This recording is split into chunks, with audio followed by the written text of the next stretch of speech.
सुदामदेवाचं पारमार्थिक ऐश्वर्य तितकंच मोठं होतं आणि मानसिक ऐश्वर्य तितकंच मोठं होतं. सुदामदेवाच्या पत्नीच्या घरी इतकं दारिद्र्य होतं महाराज, 18 विश्व दारिद्र्य होतं. 18 विश्व दारिद्र्य त्याला म्हणतात 18 गुणिले 20 बरोबर 360. ज्याच्या घरी वर्षातले 360 दिवस चूल पेटत नाही त्याला म्हणायचं 18 विश्व दारिद्र्य.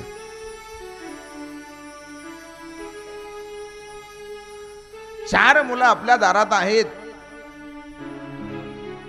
सुदामदेवाला 4 मुलं आहेत, पण खाण्याकरता घरात अन्नाचा कण नाही. दारोदार सुदामदेवाची पत्नी हिंडते, पण कोण देतं महाराज?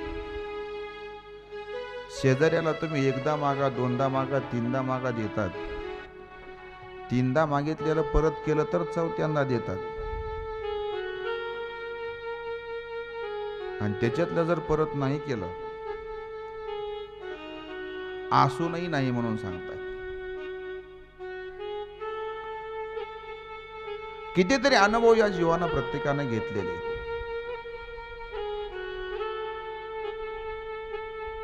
प्रत्येकाच्या जीवनात अनुभव येतात, नाही असं नाही.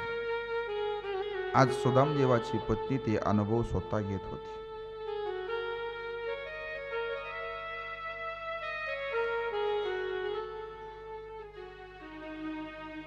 दारात कोणी उभं राहू देत नव्हतं महाराज. आता तर अशी परिस्थिती झाली होती, सुदामदेवाची पत्नी गल्लीनं चालले तर लोक दार बडवून घेत होते. दार लावणं वेगळं आणि दार बडवणं वेगळं. दार लावताना संरक्षणासाठी लावतो, आणि जो आपल्या दारात येण्याची इच्छा नसती त्याच्यासाठी दार बडवलं जातं. त्रस्त झालेलं जीवन. मुलाने सांगावं, आई भूक लागली का आई, मला खाण्याकरता देणं आई काहीतरी. आईच्या अंतःकरणात तीव्र वेदना व्हावी, वीज लगलगावी अशी अंतःकरणात मुलाबद्दलची तळमळ लगलगावी, पण खाण्याकरता काहीच नव्हतं महाराज.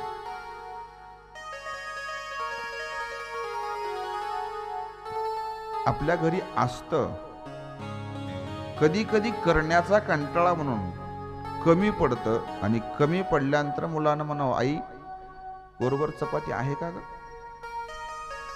अंजुरडीत चपाती नसावी. त्या आईला कोरभर भाकरीची भूक मुलाची शिल्लक असते, त्यावेळेस आईला रात्रभर झोप येत नाही. आज माझं बाळ उपाशी राहील. ज्याच्या मुलाला कोरभर कमी पडली तर ही अवस्था असेल. ज्याच्या मुलाला कोराचंही स्वप्नात पडत नाही, तिच्या अंतःकरणाची काय अवस्था असेल? एक दिवस मुलं अट्टासाला पेटतात, त्यावेळेस आई सांगते, बाळाओ आपण ब्राह्मण आहोत, आज एकादशी आहे. आपण एकादशी निराहार केली पाहिजे. तांबरून पाणी प्यायला देते आणि पाणी पिऊन तसंच लेकराला झोपे घालते महाराज. ज्याने ज्याच्या जीवनात दारिद्र्याचे कष्ट उपसलेत ना,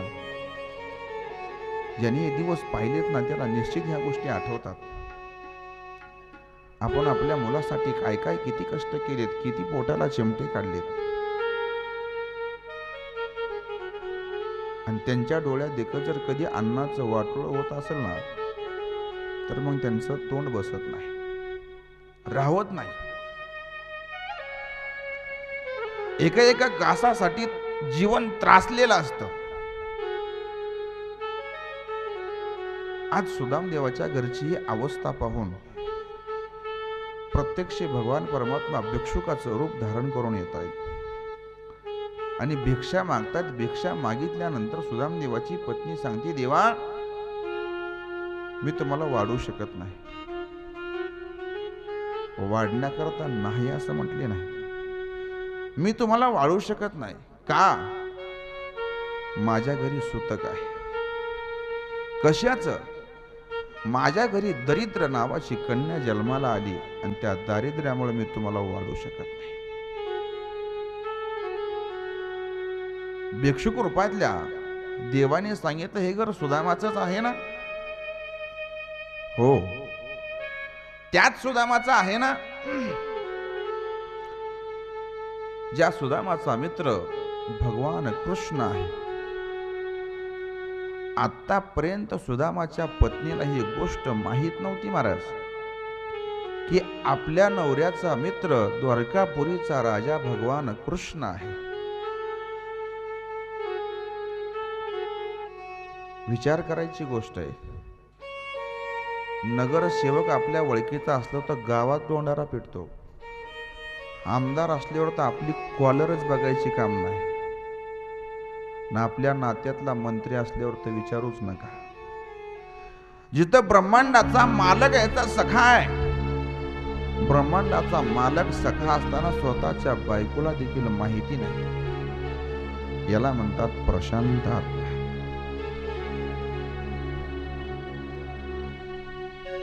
संध्याकाळी सुदामदेव घरी आल्यानंतर सुदामाच्या पत्नीने विचारलं, का हो, तुम्हाला तुमच्या मित्राला कधी भेटायला जाण्याची आठवण होत नाही का? सुदामदेवाने विचारलं, कोणत्या मित्राला? जो कोणचा तुमचा आवडीचा कृष्ण मित्र आहे तो. सुदामदेवाच्या अंतःकरणात ती गोष्ट काढल्यामुळं आता सुदामदेवालाही राहवत नव्हतं. खरं सांगू सुशीला, जाण्याची तर खूप इच्छा आहे का, पण मित्राच्या घरी जाताना रिकाम्या हाताने जाऊ नये असं शास्त्र सांगतं. नेण्याकरता काही नाहीये म्हणून जाण्याची इच्छा नाही. मालक तुम्ही काळजी करू नका, आपल्या गावात कुणी नाही दिलं तर चालेल, मी शेजारच्या गावात जाऊन भीक मागून आणते, तुम्ही तुमच्या मित्राला भेटा. जाण्याचा दिवस ठरला. शेजारच्या गावात जाऊन सुदामाच्या पत्नीनं भिक्षा मागून काही कळणा कोंडा पोह्याचा उरलेला चुरा लोकांनी तिला दिला. 2च मोठी चुरा आहे, पण ते 2 मोठी चुरा बांधण्यासाठी त्यांच्याकडे वस्त्र नाही. 2 मोठी चुरा बांधण्यासाठी घरचं वस्त्र चैलखंडेन तंदुलत्वात 4 पदरी वस्त्र करावं लागलं. त्यावेळेस त्याच्याकडं 2 गाठी देता आल्या. 1 पदरी करून तर गाठच बसत नव्हती.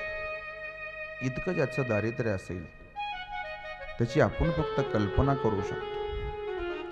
आणि मानवी जीवनात जे दारिद्र्य शिकवून जातं ना, ते कोणीच शिकत नाही, कोणीच शिकवत नाही.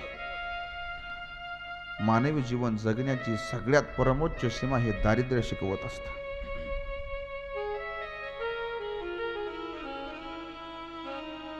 सुदामदेवाच्या पत्नीनं 2 मोठी पोहे बांधलीत, सुदामदेवाच्या हातात देते. आज सुदामदेवा भगवंताला भेटण्याकरता जात आहेत. सुदामाच्या घरी दारिद्र्य अखंड आहे, पण क्षणभरही देवाला विसरला नाही. पण त्याची चिंता मात्र देवाला लागली. उठता येत नाही, बसता येत नाही, चालता येत नाही, कृश झालेलं शरीर आहे, काळवंडलेला चेहरा आहे, पोट पाठीला गेलाय, पायाला भेगा पडलेल्या आहेत, डोळ्यातून पाणी वाहत आहे, विदीर्ण झालेलं शरीर आहे. अशा अवस्थेत सुदामदेव भगवंताला भेटण्याकरता जात आहेत. कृष्णा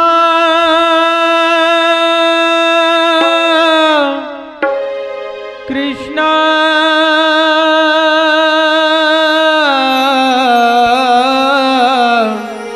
कृष्णा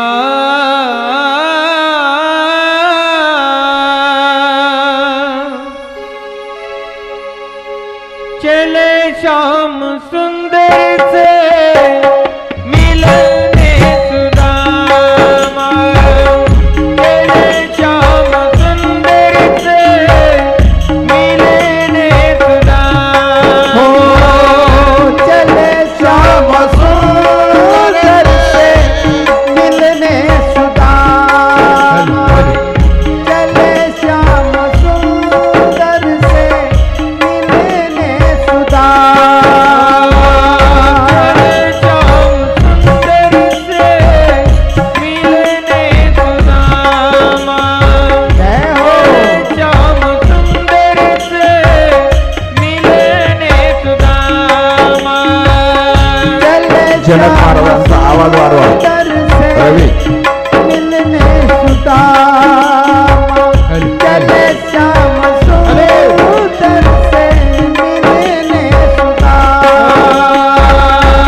बसा, खाली सर्वजण खाली बसा.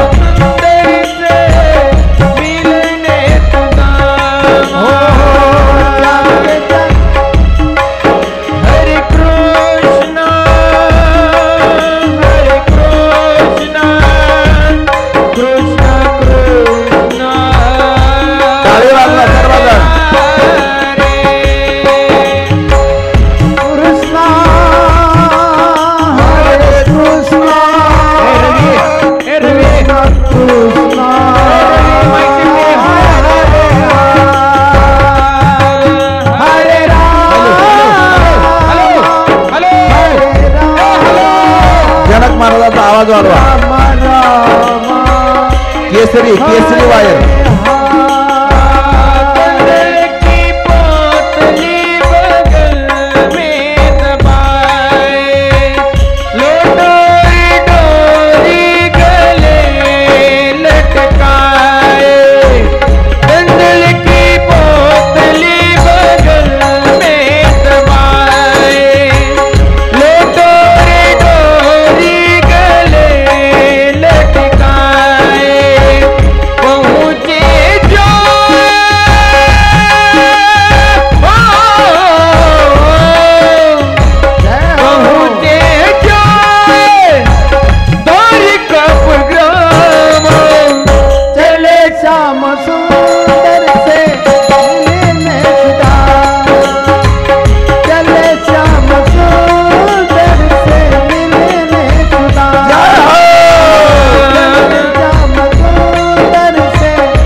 भेटीला येत आहेत. अतिशय खुश झालेलं शरीर आहे. टाळी वाजवा सर्वांनी. रस्त्याने चालता येत नाहीये. स्वतःचा पाय पायात अडखळला जातोय. पायात पाय अडखळल्यानंतर जमिनीवरती धाड दिशी पडतायत.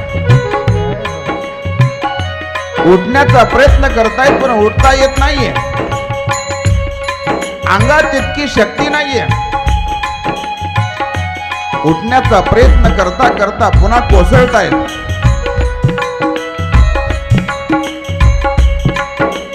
देवाला विनंती करतायत, देवा दूर नगरी बड़ी दूर नगरी, दूर नगरी बड़ी दूर नगरी, दूर नगरी बड़ी दूर नगरी.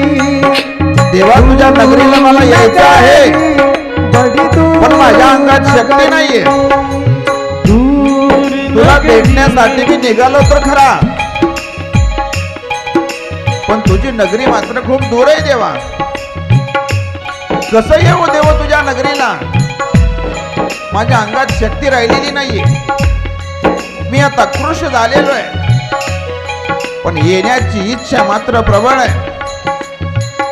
आपल्याकडे इच्छा शक्ती प्रबळ असेल ना, कसल्याही गोष्टीला आपण दाद देऊ शकतो. सुदाम देवा उठण्याचा प्रयत्न करताय आणि भगवंताला विनंती करताय. दूर नगरी बड़ी दूर नगरी, दूर नगरी बड़ी दूर नगरी, दूर नगरी बड़ी दूर नगरी, दूर नगरी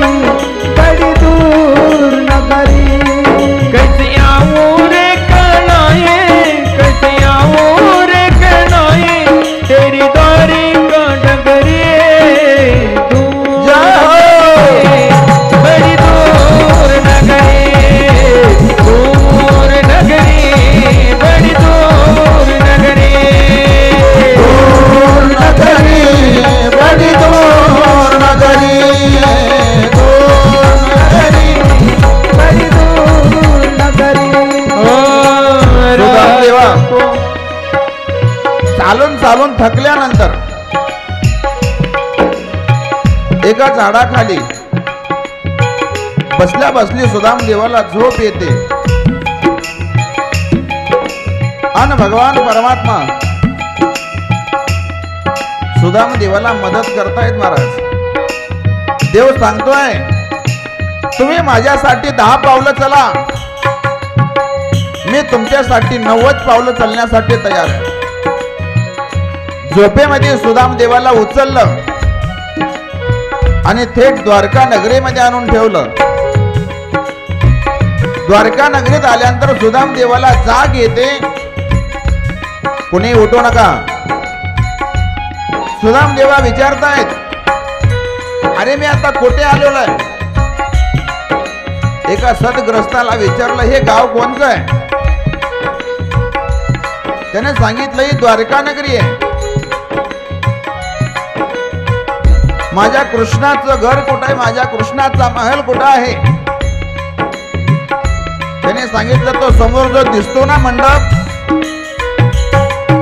तो मंडप त्याच्या दारात आहे। ते गोल घुमट, त्या गोल घुमटाचं घर त्याचंच आहे। सुदाम देवा पडत पडत उठत बसत हळूहळू चालत चालत प्रयत्न करत करत भगवंताच्या द्वारापर्यंत येत आहेत। आणि दारात आल्यानंतर आतमध्ये जाण्याचा प्रयत्न करतायत तर द्वारपाल त्यांना अडवतायत। द्वारपालाने सुदाम देवाला अडवलं। सुदामदेव डोळे जोडून हात जोडून विनंती करतायत, देखो देखो ये गरीबी का हाल, कृष्ण के दर पे विश्वास लेके आया हूँ।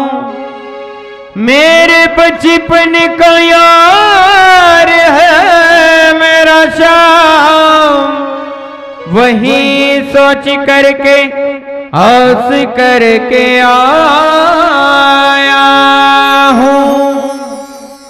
अरे द्वारपालो कन्हैया से कह दो,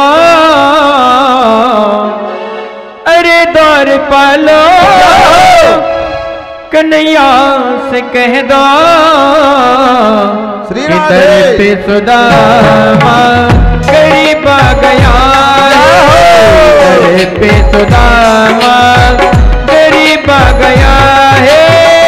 अरे द्वारपालो कन्हैया से कह दो, अरे द्वारपालो कन्हैया से कह दो, इधर पे सुदामा आ गया है, इधर पे सुदामा करीब आ गया है। भटकते न जाने कहाँ से, भटकते भटकते न जाने कहाँ से, मिल न सका बद नसीब आ गया है, मिल न सका बद नसीब आ गया है। अरे द्वारपालो कन्हैया से कह दो, अरे द्वारपालो कन्हैया से कह दो, इधर पे सुदामा करीब आ गया, इधर पे सुदामा करीब आ गया है।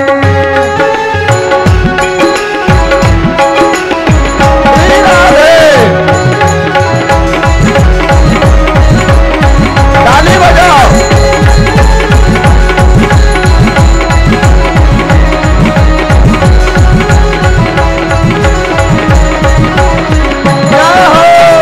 नजर पे पगड़ी, नतन पे दामा, बता दो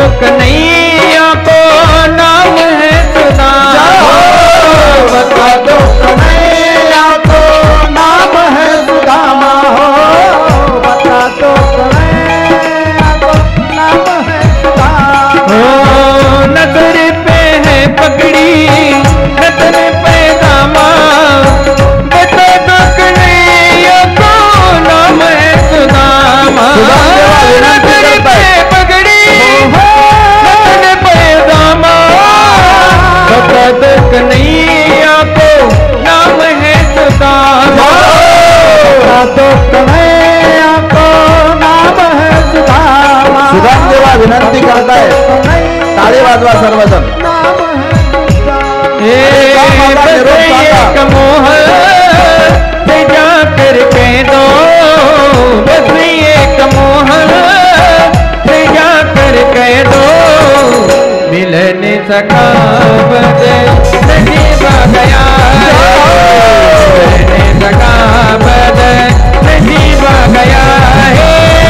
अरे द्वार पालो कन्हैया से कह दो, अरे द्वार पालो कन्हैया से कह दो, इधर पे सुदामा कभी पा गया, इधर पे सुदामा कभी सुरात देवाला विनंती केल्यानंतर एक द्वारपाल भगवंताला भेटण्यासाठी येतो आहे. भगवंताला भेटण्यासाठी येतो. सिंहासनावरती विराजमान असलेल्या भगवंताला मुजरा करून आलेल्या पाहुण्याबद्दल माहिती देतोय. अंगावरती धोतर फाटलेलं आहे, चेहरा काळाकुट्ट झालेला आहे. तो तुमचा मित्र सखा म्हणत आहे. त्याला स्वतःचं नाव विचारल्यानंतर तो स्वतःचं नाव सुदामा असं सांगत आहे. आणि भगवान परमात्मा सुदामा हे नाव ऐकल्याबरोबर भगवान परमात्मा सिंहासनावरून उठतायत आणि सुदामाच्या भेटीसाठी धाव घेत आहेत. सुनते ही दौड़े चले आए मोर, लगाया गले से सुदामा को मोह, लगाया गले से सुदामा को मोह, लगाया गले से सुदामा को मोह. सुनते ही दौड़े चले आए मोर, लगाया गले से सुदामा को मोह, लगाया गले से सुदामा को मोहन हो, लगाया गले से सुदामा को मोह. सुनते ही दौड़े चले आए मोहन, लगाया गले से सुदामा को मोह. सुनते ही दौड़े चले आए मोहन, लगाया गले से सुदामा को मोह. लगाया गले से लगाया गले से सुदामा को मोह. हुआ रुक्मिणी को बहुत ही अचंबा, हुआ रुक्मिणी को बहुत ही अचंबा, मेहमान कैसा अजीब गया है, मेहमान कैसा अजीब गया है. अरे द्वार पालो साथ दे दो, अरे द्वार पालो कन्हैया से दे दो, इधर पे सुदामा कभी पा गया है, इधर पे सुदामा कभी पा गया है, इधर पे सुदामा करीब आ गया है.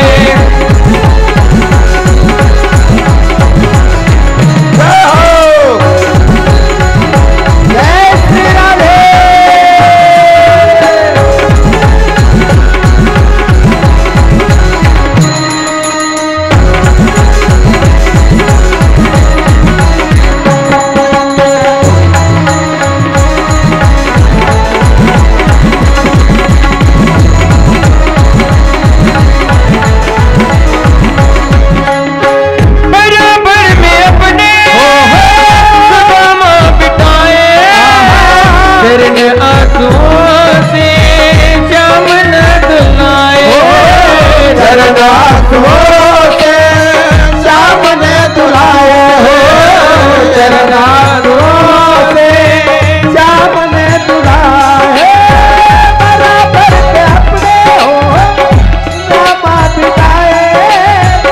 करना तुझे श्याम ने दुआ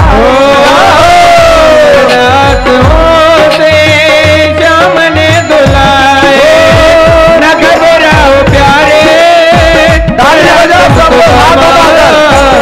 घबराओ प्यारे जरा तुम तो दामा खुशी का समा तेरे करीब आ गया है खुशी का समा तेरे करीब आ गया है अरे द्वार पालो कन्हैया से दे दो अरे द्वार पालो कन्हैया से दे दो मैं बासुरा करीब आ गया है घर पे सुदामा करीब आ गया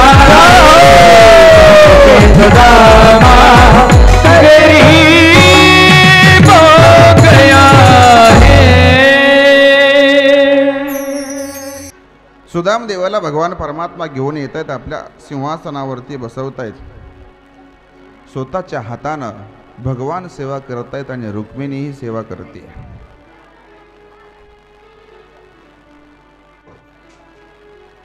सुदाम देवाचे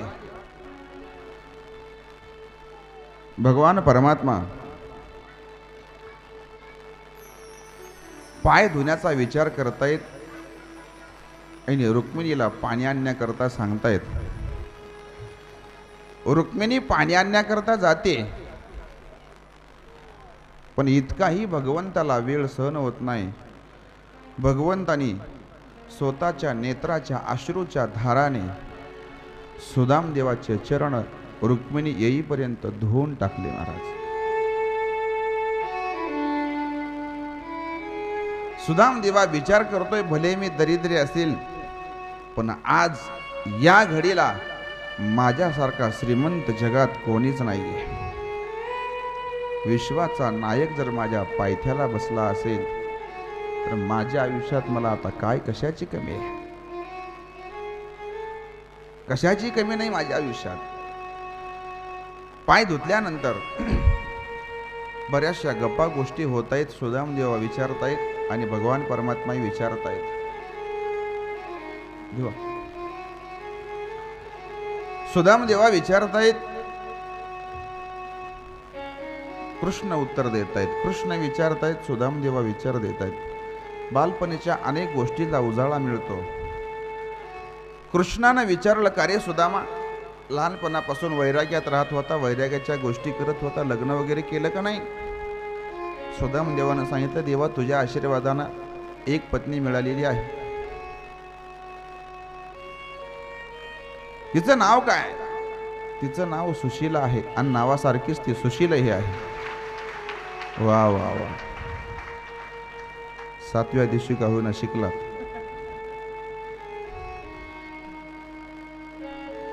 नावाप्रमाणे सुशीलाही आहे. आता सुदामाने विचारलं, कृष्ण तुझं काय रे? लोकांचं मोठं वाकून पाहतो, तुझं काय? तू लग्न केलं का नाही? पर तू राजा माणूस आहे, तुझं काय बाबा? ती 2 केली का 4 केली?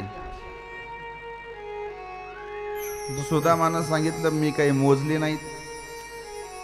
आता सर्व तुमच्या दर्शनाला येतील, तुम्हीच एकदा मोजा आणि तुम्हीच मला सांगा. भगवंताने आपल्या सर्व पत्न्याला इशारा केला, या दर्शनाला येत आहेत. अष्टनायिका येत आहेत. सुदामदेव हात वर करून आशीर्वाद देत आहेत. अष्टपुत्र सौभाग्यवती भव. रुक्मिणी आली तोच आशीर्वाद, जांबवंती आली तोच आशीर्वाद, सत्यभामा आली तोच आशीर्वाद, मित्रवृंदा आली तोच आशीर्वाद, सत्यादेवी आली तीच, भद्रा आली, लक्ष्मणा आली. अष्टनायिका झाल्या. सुदामदेवाला वाटलं 1 असेल, 2 असेल, 4 असतील. पाहता पाहता कशा तरी 500 काढल्या. अष्टपुत्र सौभाग्यवती भव, अष्टपुत्र सौभाग्यवती भव, अष्टपुत्र सौभाग्यवती भव. आधीच बिचार वाळून कृष्ण झालेलं होतं आणि इतक्या वेळा हात वरी करायचा आणि खाली करायचा आणि हात वरी करायचा आणि खाली करायचा, कट्टाळून गेलं. सुदामा म्हणला, कृष्ण अरे आहेत किती? ते म्हणला अभी तो शुरू हुआ है, ये तो अभी ट्रेलर है. तुम्हीच मोजान सांगा. सुदामाला वाटलं आता आरपटच आले काय की सांगना झालाय तेव्हा. पुन्हा सुदामाने सांगितलं आता थोडा आशीर्वाद कमी केला. अगोदर अष्टपुत्र सौभाग्यवती भव होतं, आता आशीर्वाद बदलला 500 झाल्यावर. सौभाग्यवती भव, सौभाग्यवती भव. जरा पटपट काढायला चालू केलं बडव्यासारखं. हो पुढं, हो पुढं. पुन्हा 500 निघाल्या. आता तर हात असा उचलना झाला महाराज. तरी नंबर बंद होईना. आता सौभाग्यवती बी हरपली. भव भव भव.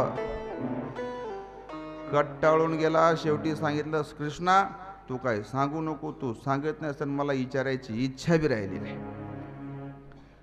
कृष्ण म्हणला असं नाही चालायचं. अर्ध्याला एकतर आशीर्वाद भरपूर दिला, अर्ध्याला कमी दिला, त्याच्यात अजून कमी दिला तरी ऍडजस्ट केला. आता नाहीच पाया पडत दिल्यावर माझ्या घरात भांडणं होतील. कृष्णानं सांगितलं काळजी करू नको, तू सर्वाचा अर्धांग आहेस, तू माझं दर्शन कर, मी तुला एकखट्टे आशीर्वाद देतो, सर्वांना दर्शन आशीर्वाद मिळाल्याचं पुण्य लागेल. भगवंताने दर्शन घेतलं आणि भगवंताला आशीर्वाद सुदामदेव देत आहेत. बराच वेळ झाल्यानंतर भगवान परमात्मा विचारतायत सुदामा आता 5ला 2 मिनिटं कमी आहेत, पटकन उरकून घे ना.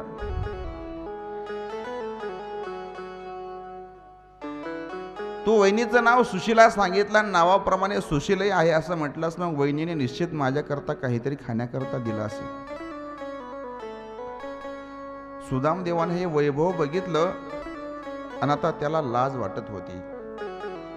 आपले पोहे कसे द्यावे, दिलेली पोटली दोन्ही हाताच्या मध्ये असं लपवत होते. नाही दिली, नाही दिली, नाही दिली असं सांगत होते.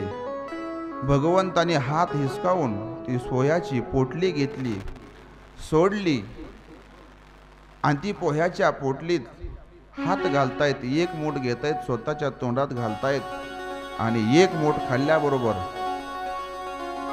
सुदामदेवाला सोन्याची नगरी देऊन टाकतायत. दुसरी मूठ घेऊन खातायत. रुक्मिणी विचार करते ही जर मूठ खाल्ली तर आम्हाला सुदामदेवाच्या घरी दासी म्हणून पाठवायला कमी करणार नाही. एका मोठीत एवढं दिलं तर दुसरी मूठ खाल्ल्यावर काय काय देईल. रुक्मिणीनं सांगितलं देवा कोरडे पोहे खाणं चांगलं नसतंय, आम्हाला बी काही राहू द्या, आम्हाला तुमचंच राहू द्या. याच्यासाठी रुक्मिणीनं दुसरी मूठ हिसकाटून घेतली आणि आपल्या सर्व पत्नी बांधवामध्ये सर्वांना प्रसाद म्हणून दिला. 4-5 दिवसापर्यंत सुदामदेव आनंदाने राहतायत. अतिशय हास्य परिहास्य मजाक होतोय. हास्य परिहास झाल्यानंतर 4-5 दिवस राहिल्यानंतर सुदामदेव जाण्यासाठी निरोप घेतायत. भगवान परमात्मा 4-5 दिवस परिधान करण्याकरता दिलेले वस्त्र आभूषण काढून घेतायत आणि सुदामदेवाला विदा करतायत, वाट लावतायत.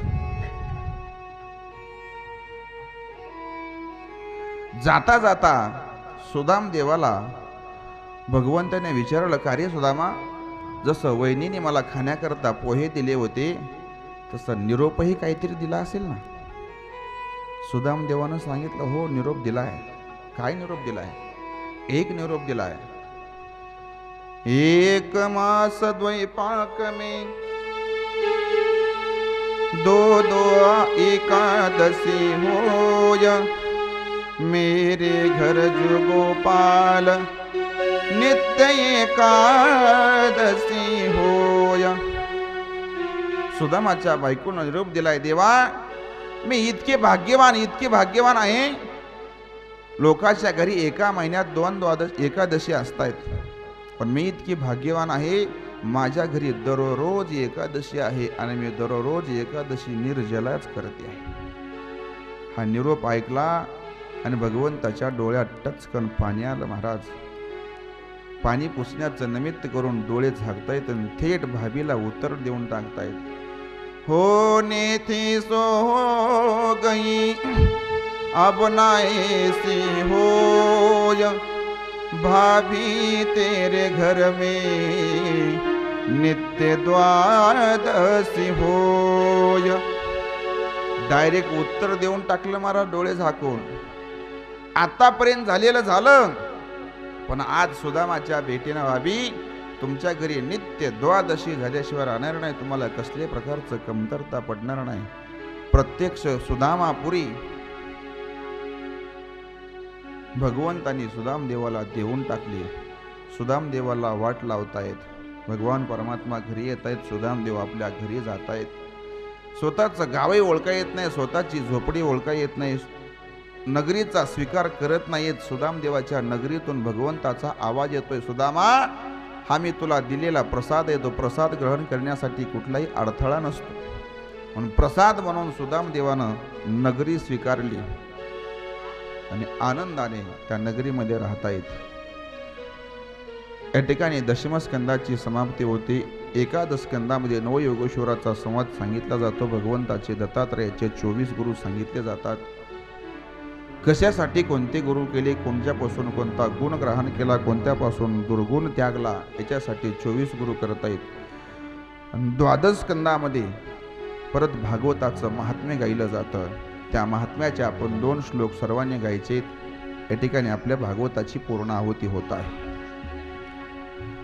नाम संकीर्तनम यस्य, सर्वांनी म्हणायचं नाम संकीर्तनम यस्य सर्व पाप प्रणाशनम सर्व पाप प्रणाशनम प्रणामो दुःख शमनस प्रणामो दुःख शमनस स्तन्नमामि हरिं परम स्तन्नमामि हरिं परम भवे भवे यता भक्ति भवे भवे यथा भक्ति पादयोस्तव जायते पादतोस्तव जायते तथा कुरुष्व देवेशं तथा कुरुष्व देवेशं नातस्तं तोयतो प्रभो नातस्तं तोयतो प्रभो कृष्णाय वासुदेवाय कृष्णाय वासुदेवाय देवकी नंदनाय च देवकी नंदनाय च नन्दगोपसुतं देवी नन्दगोपसुतं देवी नमस्कारं करोमि या नमस्कारं करोमि गोपाल कृष्ण भगेव भगवान की जय व्यास जी महाराज की जय जय श्री राधेश. कुणाला दक्षिणा द्यायची असली तर सुदामाच्या त्या ह्याच्यात टाका, बकेटात. बकेटात टाका. या ठिकाणी आपली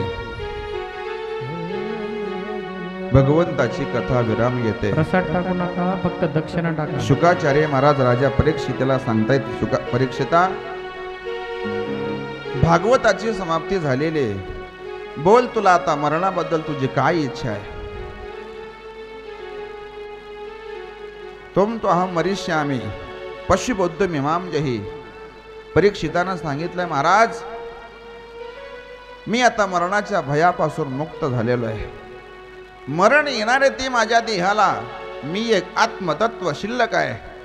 आता माझ्या ठिकाणी कसल्या प्रकारची मरणमुक्ती नाहीये. मी आत्मतत्व आहे. आत्माला काही केलं तर काही होत नाहीये. न जाये ते मरिये तेव्हा कदाचिन नायम भूत्वा भवितवान भूयः अजो नित्य शाश्वतोयम पुराणो न हन्ये ते हन्यमाने शरीरे. आत्म्याला आत्मा भिजत नाही, जळत नाही, कापला जात नाही, काही होत नाही. मी एक आत्मतत्व आहे देवा. पण सुदाम देवा शुकाचार्याचे हे वाक्य ऐकून राजा परीक्षितीने आपलं समाधी लावली. अंतर्मुख होऊन देहापासून प्राण अलग केले. तक्षक नावाचा सर्प आला, राजा परीक्षितीच्या देहाला स्पर्श केला, दंश केला. दंश केल्याबरोबर राजा परीक्षिताच्या देहाची राख रांगोळी झाली. इतक्यात स्वर्गातून विमान येतं आणि राजा परीक्षितीला विमानात बसवून स्वर्गात घेऊन जातं. बोलिए भागवत भगवान की जय, भगवान की जय, शुकाचार्य भगवान भगवान की जय, श्री राधेश्याम. आजची कथा आपली या ठिकाणी विराम घेते. यानंतर ग्रंथाचं पूजन होईल, आरती होईल आणि त्या अगोदर ग्रंथाचं पूजन होत असताना ज्याने आपल्याला सुंदर या कथेमध्ये साथ संगत दिली त्या सर्व कलाकार मंडळीचा आपण फुल नाही फुलाची पाकळी म्हणून आपल्या पद्धतीने त्यांचा सत्कार करणार आहोत. तो सत्कार त्याने स्वीकारावा आणि या सत्काराची रूपरेषा हरिभक्त परायण सुनील महाराज सांगतील तसा सत्कार होईल. तुम्हारा हमारा मिलन सात दिन का, तुम्हारा हमारा मिलन सात दिन का, तुम्हारा हमारा मिलन सात दिन का, तुम्हारा हमारा मिलन सात दिन का, तुम्हारा हमारा मिलन सात दिन का, तुम्हारा हमारा मिलन सात दिन का, तुम्हारा हमारा मिलन सात दिन का, तुम्हारा हमारा. रही जिंदगी तो मिलेंगे दोबारा, रही जिंदगी तो मिलेंगे दोबारा. ताली वाजवा सर्वजण. सात दिन का, तुम्हारा हमारा मिलन सात दिन का, तुम्हारा हमारा. रहे जिंदगी तो मिलेंगे दोबारा, रहे जिंदगी तो मिलेंगे दोबारा. मिलन सात दिन का, तुम्हारा हमारा मिलन सात दिन का, तुम्हारा हमारा.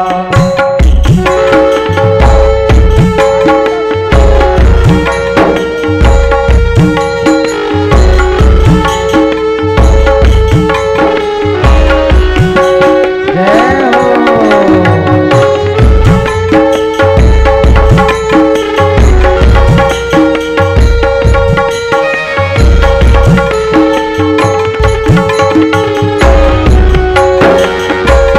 किस्मत में लिखे थे मुलाकात इतने, हंसी खुशी बीत गए सौगात अपने. किस्मत में लिखे थे मुलाकात इतने, हंसी खुशी बीत गए सौगात अपने. चमकेगा फिर किस्मत का सितारा, रही जिंदगी तो मिलेंगे दोबारा, रही जिंदगी तो मिलेंगे दोबारा.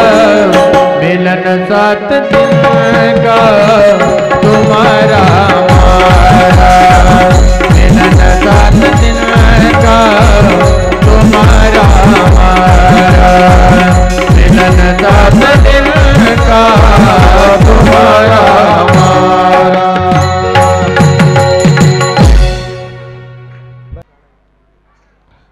तसेच ज्याने आपल्याला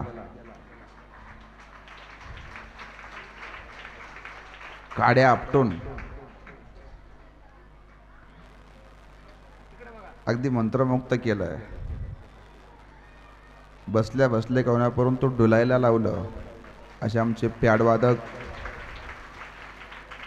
अविनाश महाराज शिंदे यांचाही सत्कार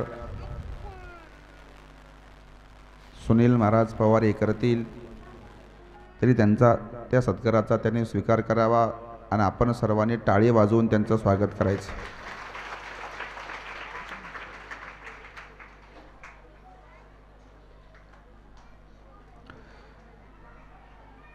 आजच्या कथेचे सहगायक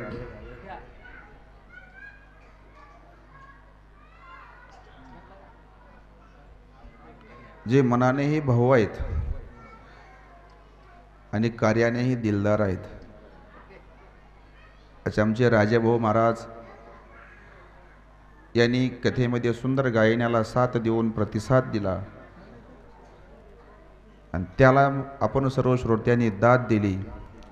असे आमचे सर्वांचे लाडके, मन मिळावू, हसत स्वभावाचे, सर्वांना हसवत राहणारे राजेभाऊ महाराजांचा सत्कार हरिभक्तपरायण सुनील महाराज करतील.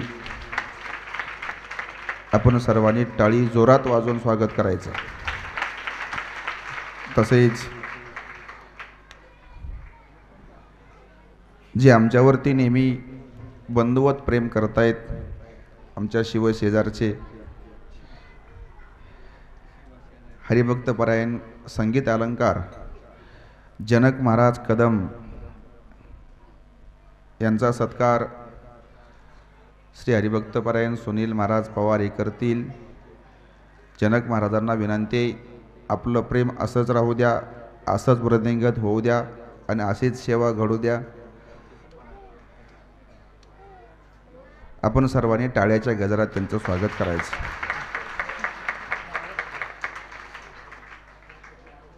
या सर्व कलाकार मंडळाला थोडं या ठिकाणी आल्यानंतर राहण्यासाठी थोडासा त्रास झाला, त्याबद्दल सर्वांची दिलगिरी व्यक्त करतो.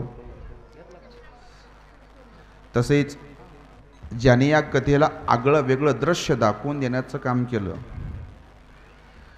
सर्वांच्या मनाचा ठाव घेणारं दृश्य, झाकी, सजीव झाकी करण्याचं काम ज्याने केलं, ते आमचे हरिभक्तपरायण सोनू महाराज ढोलवाडे अमरावतीकर, अमरावतीवरून येऊन या ठिकाणी आपल्याला सेवा दिली. ते आमचे परम सहकारी सोनू महाराज ढोलवाडे यांचा सत्कार सुनील महाराज पवार हे करतील.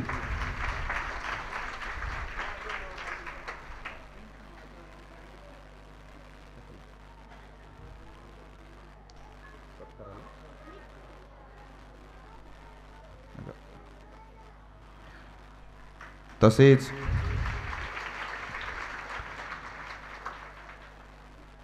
ज्यांनी आपल्याला 7 दिवस मिष्टान्नाचा बेत करून आपल्याला खाण्याकरता घातलं,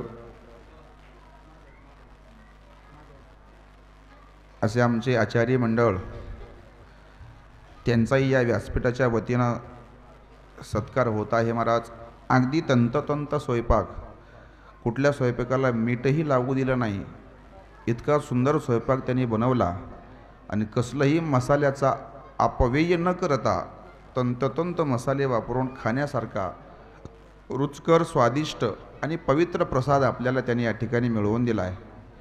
त्याबद्दल माधव पाटील बरबडेकर अतिशय सुंदर स्वरूपातून केलं. एक दिवस त्याची झाकी त्यांनी आपल्याला आपल्या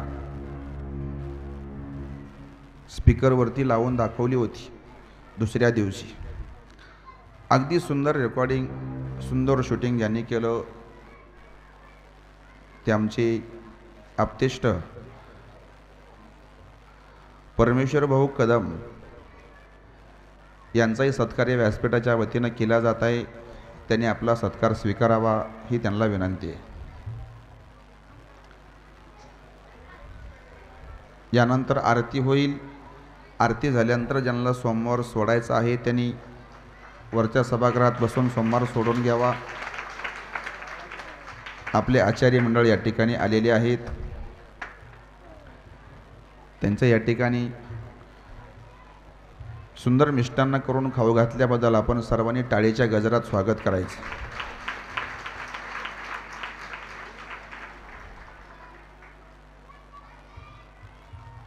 त्यांचं स्वागत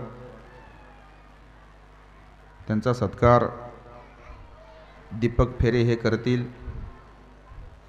मी त्यांना विनंती करतोय, त्यांनी आपल्या आचार्य मंडळाचं स्वागत करायचं आहे. शांत बस की.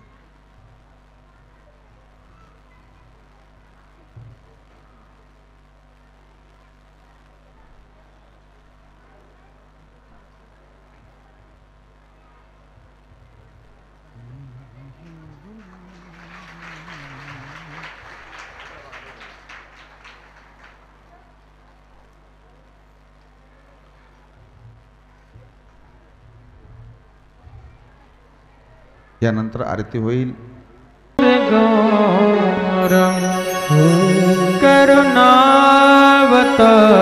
करुणावतारं संसार सारं भुजगेन्द्रहारं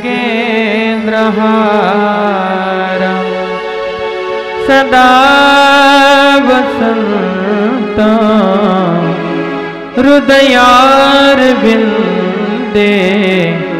भवं भवानी सहितो नमामि.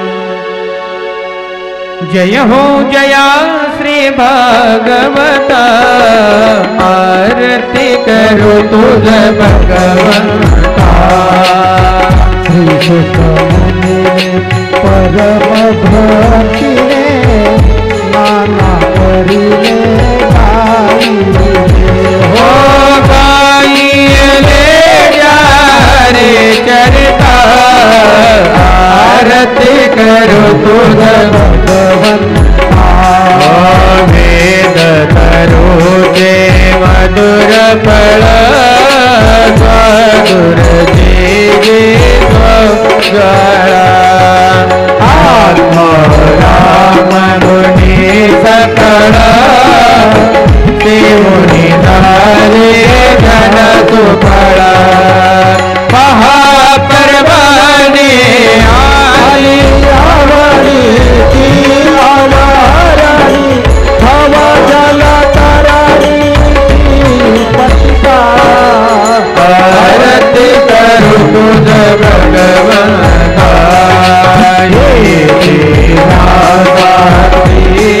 वाणी दात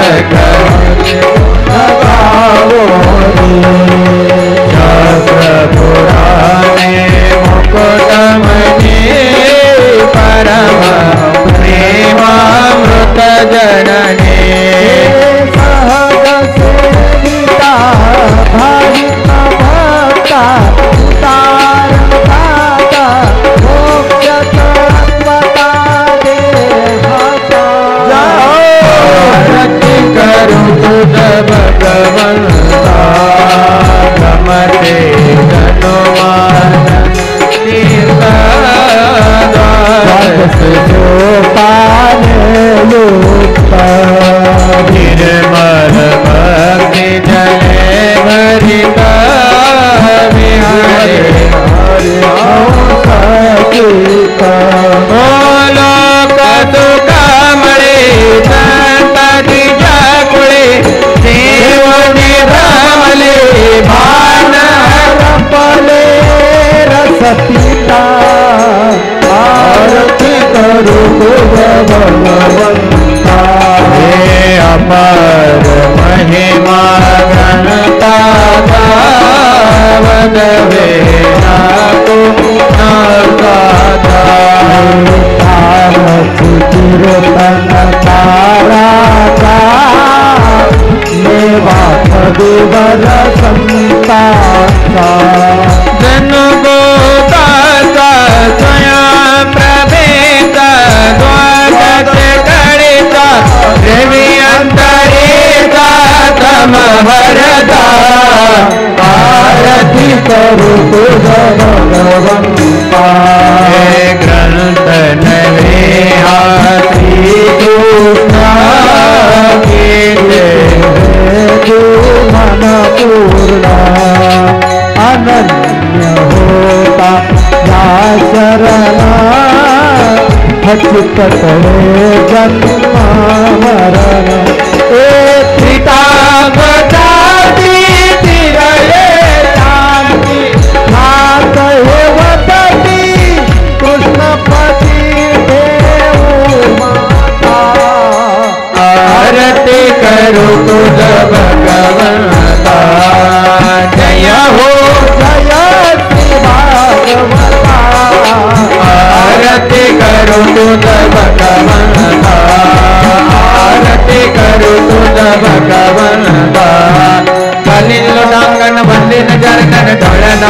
कालेन रूपातरे प्रेमे आलिंगन आनंद पूजन भावेव वालिन मने नमः त्वमेव माता पिता त्वमेव बन्धु सखा त्वमेव विद्या धनं त्वमेव गर्भं मम देव कायेन वाचा